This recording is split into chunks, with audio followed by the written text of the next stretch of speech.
All right, so welcome everyone. This has to be one of my favorite topics. I apply this already while I'm doing exercise, while I'm doing walking meditation, and this has to be one of the most amazing things I will get to cover.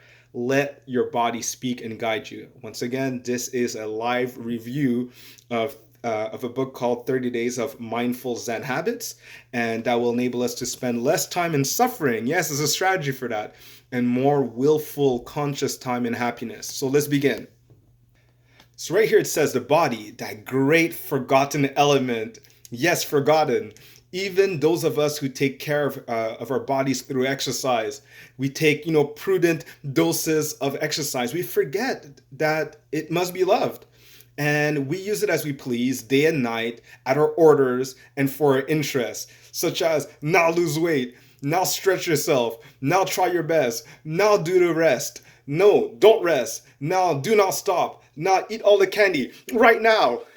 Okay, this could lead to uh, opposite energies going through our bodies. And let me explain. We're trying to get more energy by maybe drinking coffee, by buying some expensive supplements and products.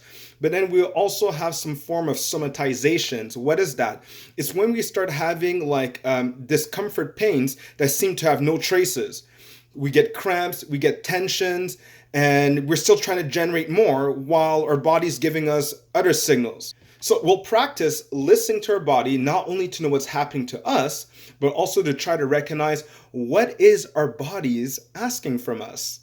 Can I create a silence? We talked about opening the gap yesterday, to meditate and define in a single word how you're feeling your body right now. I mean, can I send my attention there at will? So this is an exercise that they suggest to close your eyes, stop controlling, connect with your inner self, whatever that means. Practice conscious breathing. Let your body speak quietly and guide you. Now, an exercise that has helped me in the past is the exercise of cardiac coherence. And it's like you could have a video on YouTube. Ask me if you want the link of it. And basically, you're inhaling for about 5 seconds and you're exhaling for 5 seconds. And there's literally a ball going up and down to guide you to the ideal breath. And then you try to practice it as a fun game throughout your day and all your daily activities.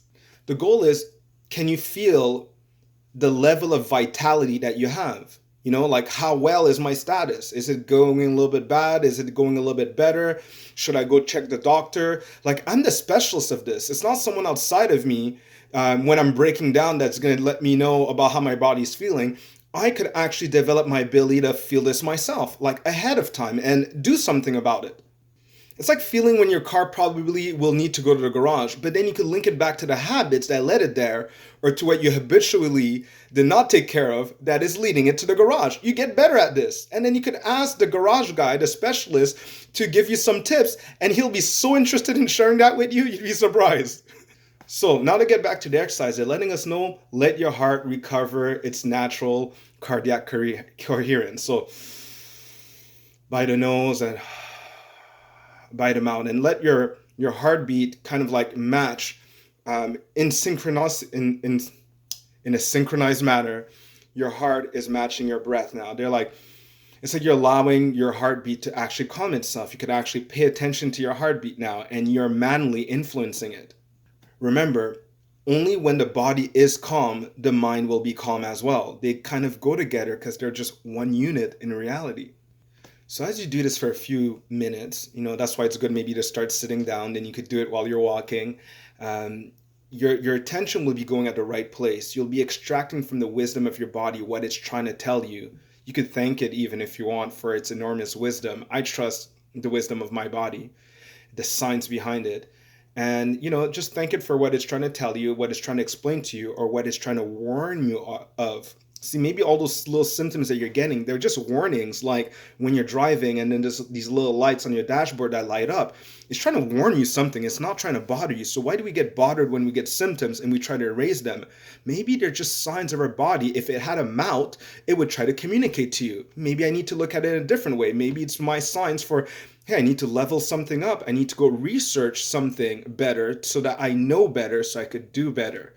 But unless I'm able to create a silence to feel better what's going on, I won't be able to do better because I can't feel where to send my attention and my efforts.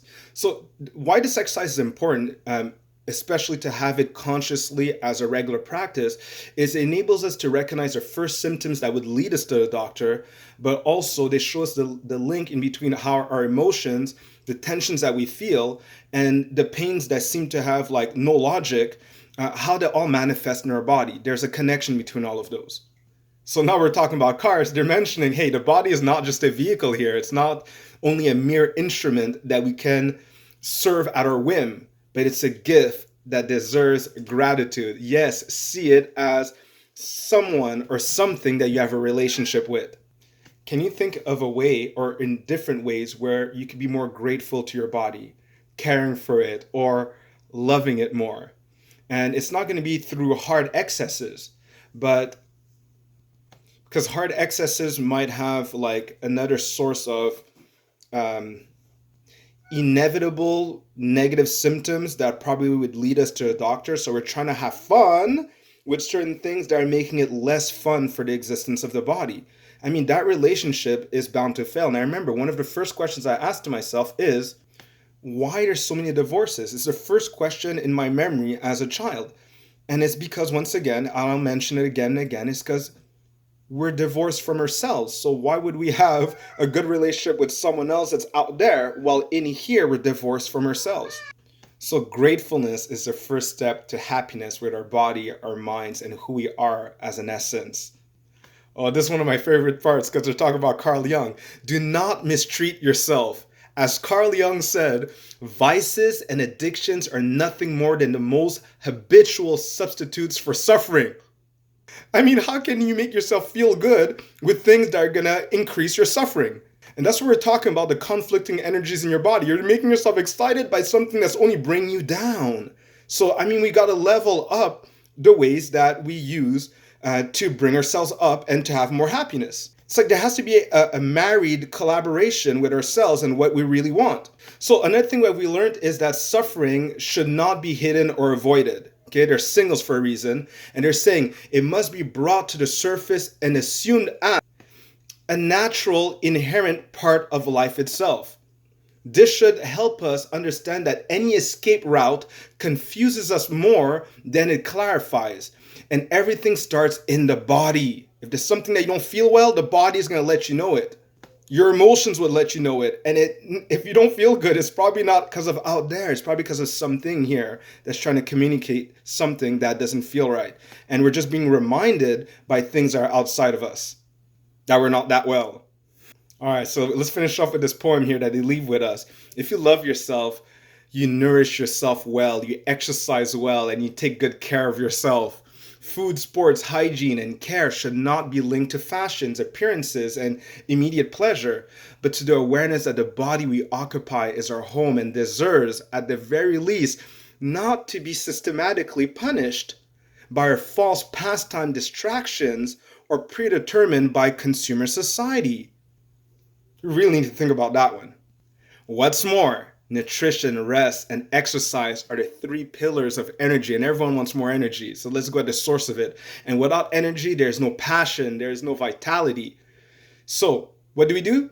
Make sure that by not avoiding, as we're trying to build something, to not avoid the physical, emotional, and mental health practices that we need to be able to build a strong foundation, or else we're just going to have an unstable foundation, the reliability of the best version of ourselves that wants to serve others in the best possible way, efficiently and effectively. So tomorrow, stop systematic hurrying. I love this one already. So join me tomorrow to be able to continue on this, or if you're watching the recording and you just watch this one after another, I tell you what, it's better than Netflix.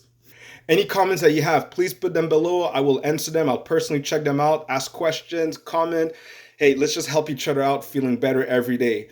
The way you live your life in integrity will help someone else feel that it's possible, and the way that they will live their life is going to help other people feel that it's possible and how they can get started today. Have an amazing day, everyone.